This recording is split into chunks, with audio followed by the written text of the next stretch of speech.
Class 10th में arts लेने वाली एक स्टूडेंट बताती है कि कैसे उसे किस तरह का ह्यूमिलिएशन सहना पड़ रहा है जस्ट बिकॉज उसने आर्ट्स लिया है। अरे मेरी दूर की चाची को तो ये एक मजाक लगा था। उन्हें लगा 10वीं में 97% लाके अगर मैंने आर्ट्स लिए तो मैं एक मजाक कर रही हूँ उनके साथ।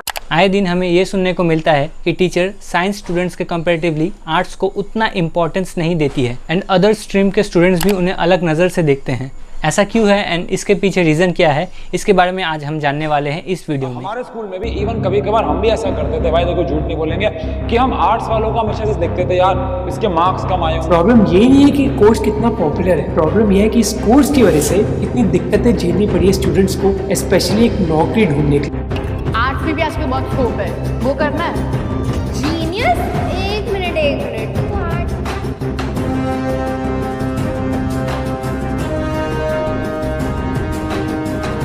यूजुअली जब एक मिडिल क्लास बच्चा अपने 10th का एग्ज़ाम देता है, आफ्टर दैट उसके पास 3 ऑप्शंस होते हैं जो है आर्ट्स, कॉमर्स या फिर साइंस। अगर स्टूडेंट्स के अच्छे मार्क्स आए एंड उसने साइंस लिया या फिर कॉमर्स चूज़ किया तब तो बहुत अच्छी बात है, लेकिन अगर उसी स्टूडेंट ने आर्ट्स लिया है तो उसे लाखों तरह के ताने सुनने पड़ते हैं सोसाइटी से।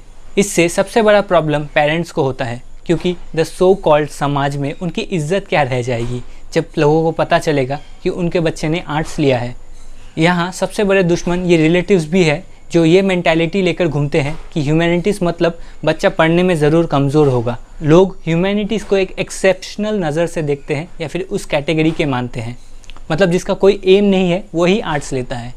ऐसा क्यों है एंड आर्ट्स जो एक इतना अच्छा स्ट्रीम है उसको लोग ऐसे पर्सपेक्टिव से क्यों देखते हैं एंड इसके पीछे उनकी साइकोलॉजी क्या है, उसके लिए कुछ रीज़न्स हैं। Reason number 1, percentage criteria. Percentage as such कोई स्पेसिफिक नहीं है, वो स्कूल टू स्कूल वैरी करता है, but most of the school में अगर किसी बच्चे को साइंस लेना है तो उसके बोर्ड में 60 to 65% तक आने चाहिए।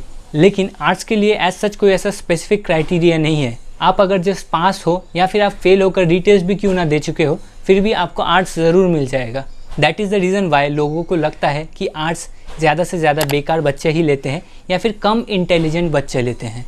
Reason number 2, easy writing. जिस तरह साइंस एंड कॉमर्स में बहुत कॉम्प्लेक्स टाइप के इक्वेशन होते हैं एंड फार्मूलाज होते हैं जो दिखने में बहुत ज़्यादा अच्छे या फिर यूनिक दिखते हैं एंड बहुत ज़्यादा फैंसी लगते हैं, बट उसके ऑपोजिट आर्ट्स में एज सच सब कुछ पैराग्राफ के फॉर्म में होता है। नोट करना दोस्तों, इसका मतलब ये नहीं है कि इस स्ट्रीम के सिलेबस की कॉम्प्लेक्सिटी कम है, but just because science and commerce की तरह उसमें अजीब अनअंडरस्टैंडेबल तरीके में कुछ लिखा हुआ नहीं है, इसीलिए इसको थोड़ा कम वैल्यू मिलता है। सोसाइटी में ये साइकोलॉजी है कि जो दिखने में ज़्यादा यूनिक है, जिसमें ज़्यादा कॉम्प्लेक्सिटी है, वो ज़्यादा वैल्यूएबल है एंड ऐसा आज से नहीं पीढ़ियों से चला आ रहा है।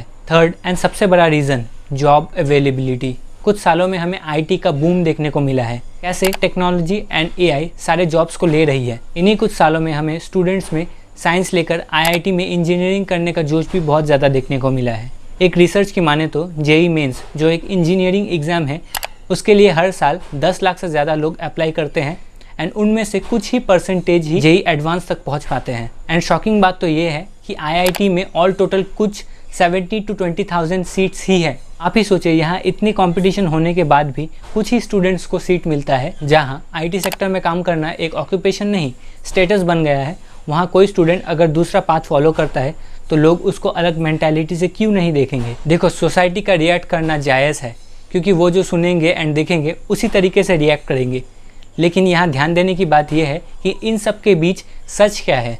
देखो, अभी जो मैं बताने वाला हूँ उसको लॉजिकली समझना एंड उसको अलग पर्सपेक्टिव से देखना, क्योंकि ये जो मैं अभी बताने वाला हूँ वो थोड़ा कंट्रोवर्शियल ज़रूर हो सकता है। देखो, अगर सारे डेटा सर्वेज एंड रिपोर्ट्स की माने तो ये कहना सबसे बड़ा झूठ होगा कि सारे स्ट्रीम्स इक्वल है। यहाँ मैं अनइक्वल इसके हार्डनेस एंड प्रैक्टिकलिटी की बेसिस पे बोल रहा हूँ, ना कि स्टूडेंट्स को टारगेट करके। इसका प्रूफ पहले वाले रीज़न में है।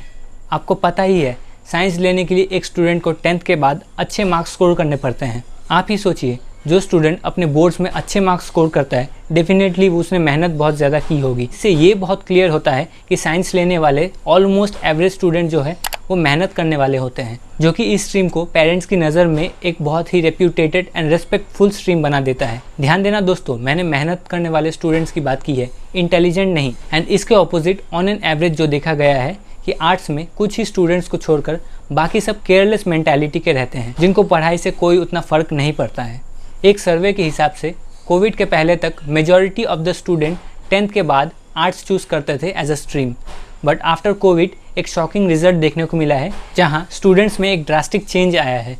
आफ्टर 2020 स्टूडेंट्स ज़्यादातर साइंस स्ट्रीम की तरफ अट्रैक्ट हो रहे हैं। इसका एक रीज़न माना जा सकता है डॉक्टर्स एंड टेक्नोलॉजी को, जिसने कोविड में हमें इतना ज़्यादा हेल्प किया एंड एक इंस्पिरेशन बन गया यूथ के लिए। एंड यहाँ और एक रीज़न माना जा सकता है सब्जेक्ट्स को। साइंस के जो भी सब्जेक्ट है, basically physics, chemistry, maths and biology, वो टफ है एंड डिमांडिंग भी है। मैं यहाँ ये नहीं कह रहा कि ह्यूमैनिटीज़ के सब्जेक्ट ईजी है या फिर लेस डिमांडिंग है, बस साइंस के जो भी सब्जेक्ट है उनके कंपेरेटिवली थोड़े से कम हार्ड है। बट यहाँ ह्यूमैनिटीज़ के लिए एक प्लस पॉइंट बन जाता है क्योंकि उनके सब्जेक्ट बिट ईजी है एंड अंडरस्टैंडेबल है, इसीलिए इनमें ज़्यादा स्कोर करने के चांसेस बहुत ज़्यादा बढ़ जाते हैं, जिससे फ्यूचर में जॉब एक्सेसिबिलिटी के चांसेस भी बहुत बढ़ जाते हैं। यहाँ बेसिकली मेरा पॉइंट ये है कि ये कहना एक फिजूल की बात होगी कि सारे स्ट्रीम्स एक हैं। यहाँ हर एक स्ट्रीम को डिफरेंट टाइप ऑफ स्टूडेंट्स के कंपैटिबिलिटी के हिसाब से बनाया गया है एंड सारे स्ट्रीम्स में कुछ ना कुछ प्रोज एंड कॉन्स ज़रूर है। यहाँ ये कहना एक बकवास होगा कि अरे तुम तो साइंस स्ट्रीम के हो,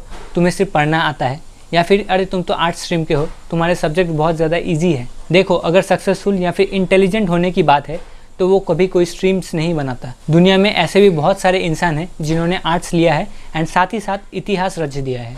सुजन, यूट्यूब की chairwoman, the great Steve Jobs, Apple के फाउंडर, आनंद महिंद्रा, महिंद्रा ग्रुप के owner, Oprah Winfrey, Michael Easter and और भी बहुत सारे नाम हैं। इनफैक्ट सक्सेसफुल पर्सन कभी किसी स्ट्रीम से नहीं बनते हैं, वो अपने एटीट्यूड, अपने हार्डवर्क एंड टैलेंट की वजह से बनते हैं। लेकिन यहाँ गलत तब होता है जब कोई एक एजुकेटेड इंसान इस तरह के वाहियात बातें करता है एंड इलॉजिकल टीजिंग करता है जस्ट बिकॉज उसे सामने वाले को नीचा दिखाना है।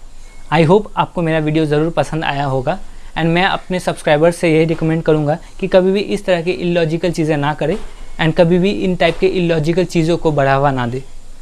आई होप आपको सब कुछ समझ में आया होगा। थैंक यू एंड फिर मिलते हैं नेक्स्ट वीडियो में। तब तक के लिए गुड बाय।